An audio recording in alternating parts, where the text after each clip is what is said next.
Hey friends, how are you? I am getting my daily dose of D because I love it so much. It feels so good. And I realized that I was having a craving for chickpeas. Do you know chickpeas? They are roasted chickpeas. And sometimes they're flavored. They can have a chipotle, cayenne kind of flavor or a cinnamon flavor. But you don't have to buy them in a package. You can make them yourself. I do that too, but I happen to have had a craving for chickpeas. They're organic and gluten-free, non-GMO, vegan. It's just chickpeas. So it's protein, fiber, crunchy like a pretzel, which I don't eat. And I started thinking about cravings and why am I craving chickpeas?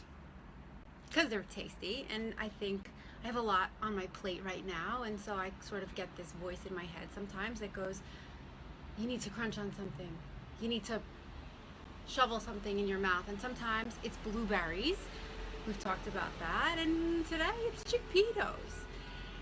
So what about cravings? How do you know when you're having a craving versus feeling hungry? Because when you're hungry, you will feel your stomach growl, you will hear your stomach growl, you might feel lightheaded, low energy, you might feel nauseous. Sometimes if I go too long without eating, I feel nauseous. But a craving is something different. It's a voice in my head saying, you need to eat something. You need to eat something right now. And it's not usually craving a salad. Ooh, I need to go shovel a salad into my mouth.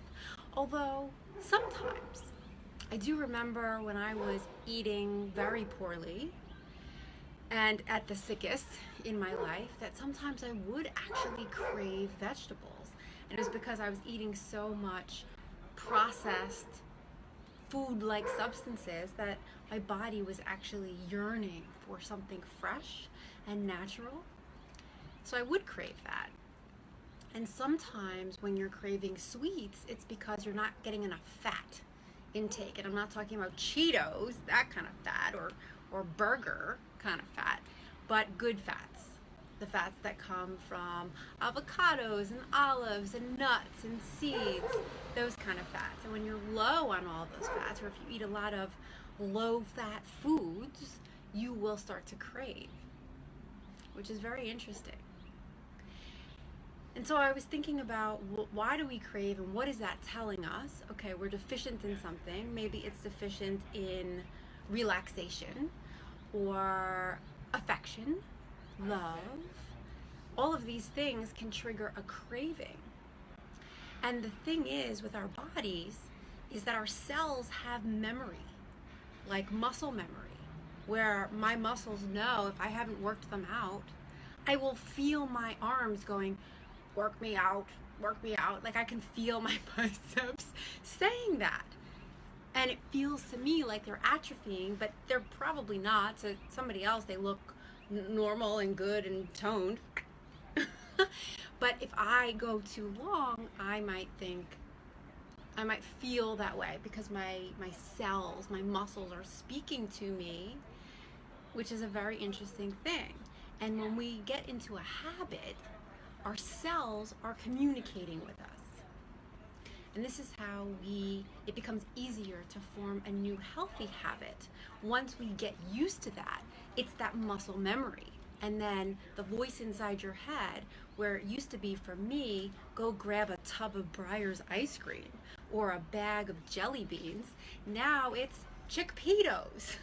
So if I'm gonna have chickpeas or roasted chickpeas, it's not the worst thing in the world. It's actually pretty healthy.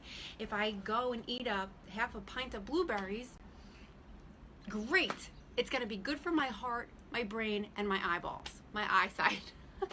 So there are good habits that you can develop so that when those old voices come back and say, hey, you're neglecting something, you're neglecting some self-care, or maybe you're really stressed out, I have now transitioned into healthier habits, which do a body way better, body and brain way better.